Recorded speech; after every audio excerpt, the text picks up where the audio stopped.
In this video, I want to show you how you can delete your project in Firebase. So this is very simple. You just have to follow my steps and we'll know how you can delete it. So firstly, we want to choose project, which we want to delete. So let's say I have this test project. So I will open it. And now in top left corner, you want to go to this wheel next to project overview and you want to choose general.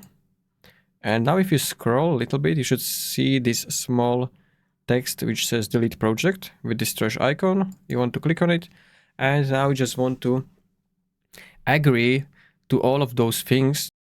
Delete this project across both Firebase and cloud, and you want to check all of these in order to be able to delete it. Deleting this project here will also delete the underlying Google Cloud project.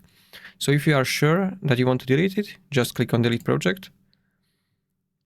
And now it should be done and your project is removed. So this is how you can remove your project on Firebase. If you found this video helpful, consider subscribing for more tutorials.